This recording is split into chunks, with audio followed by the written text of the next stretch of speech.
Good morning and welcome to the 22nd floor for the Football Spy Show, sponsored by our friends at the car giant Renault. We are live and interactive every morning, so if you'd like to get in touch, email us at spy@mirror.co.uk, tweet us on @mirrorfootball, and of course you can get in touch via YouTube later this morning. Today we've got fascinating news from Italy involving a top Tottenham star. Arsenal, Chelsea and Manchester City fight over yet another Southampton rising star, and our interactive update comes from our man on the spot in Birmingham this morning, so stay tuned. To kick us off today, let's have a look through the morning papers, and this is incredible.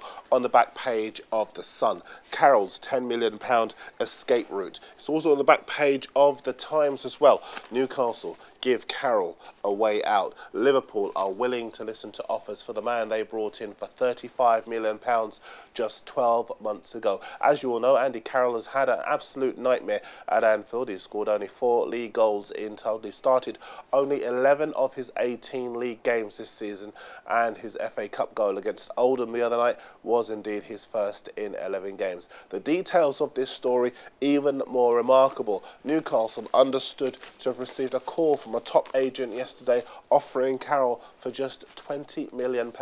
Newcastle said thanks but no thanks, but the agent then dropped the price again to just £15 million. Newcastle turned them down again, but they are willing to do a deal at just £10 million. We'll probably get a few denials from Anfield a bit later on today, but it does indeed look as though Liverpool are prepared to cut their losses as far as Andy Carroll is concerned. Liverpool fans, your views on that one, please. Elsewhere, this is another remarkable story.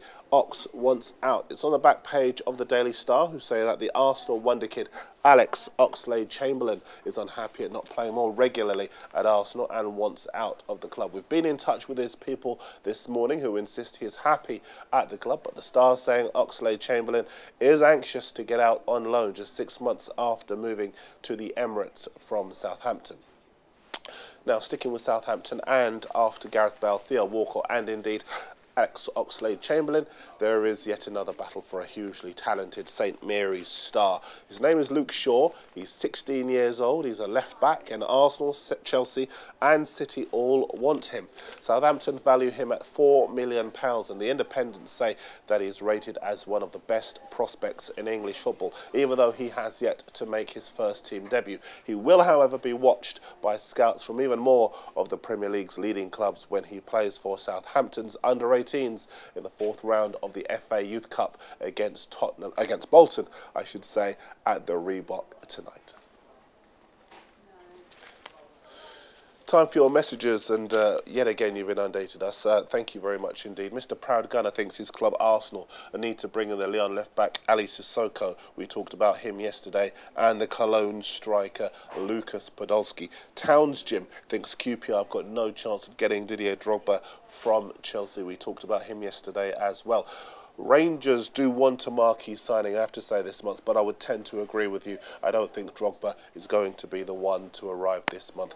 V. Clark Chelsea wants to know if the Blues are indeed in for a striker. They are. Higuain at Real Madrid is the one that everyone likes. Valencia's Roberto Soldado also, but Villas-Boas at Chelsea knows he can depend on Hulk at Porto.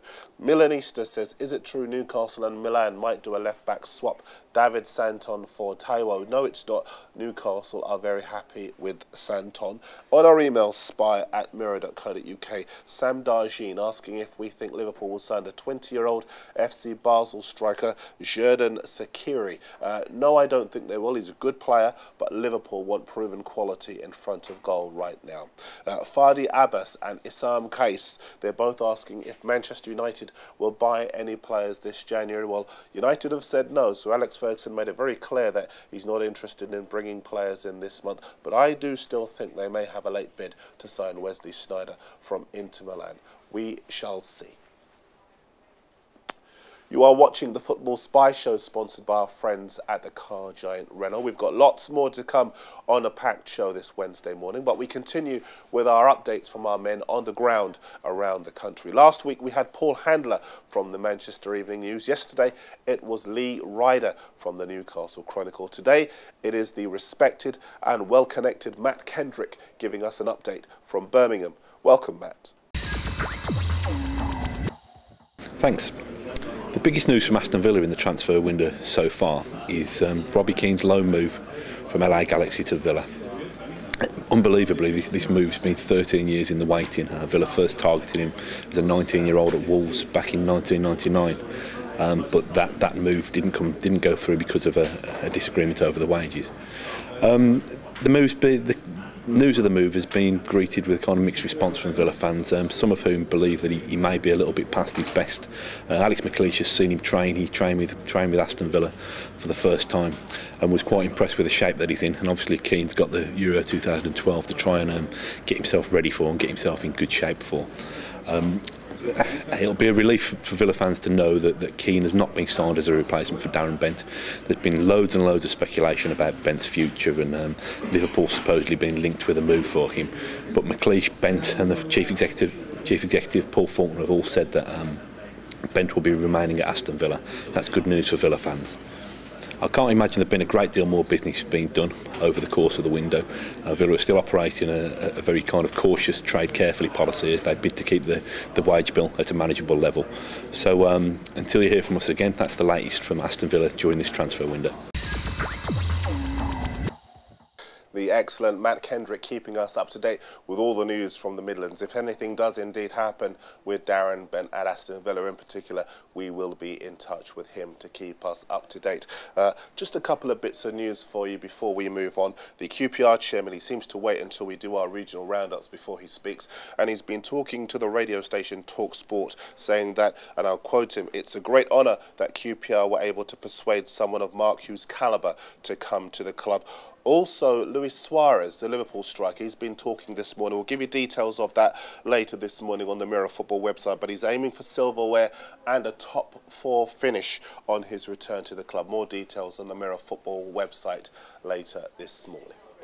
Now, before we continue with all things Premier League, take a look at this. It is the front page of the Italian daily Corriere dello Sport.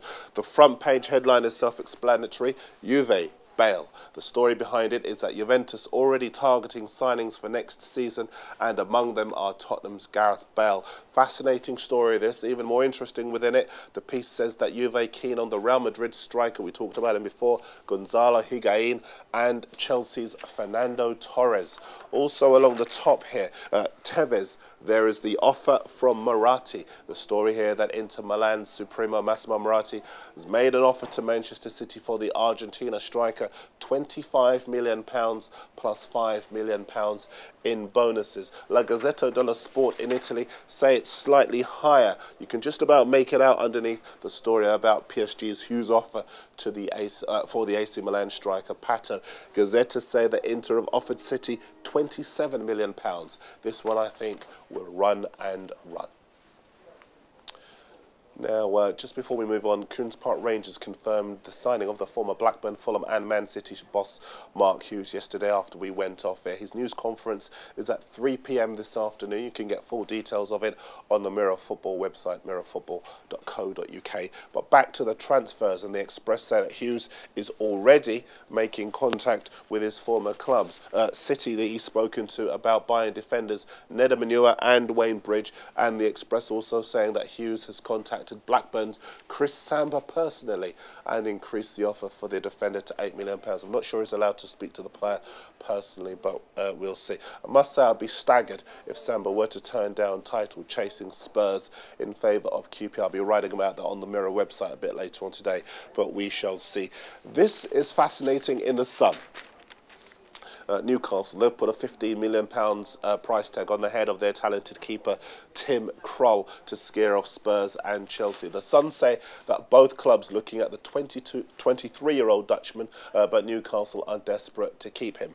Go to the Mirror Football website for details of the huge offer from Shanghai Shenhua. They want to tempt Didier Drogba into joining his Chelsea teammate Nicolas Anelka in China. Sky Sports News are reporting that Chelsea expect to tie up the signing of the Bolton defender Gary Cahill today. The Times, in their window watch section, they say that Liverpool are keen on the talented 18-year-old Sporting Lisbon midfielder Joao Teixera.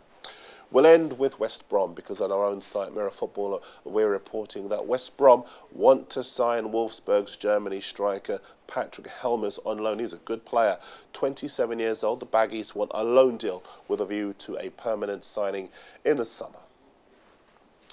That's it for today. Rob's in the Spy office waiting to update you on all of the breaking transfer news. Log on to mirrorfootball.co.uk for that. Football Spy is back in the morning. I'll see you next time.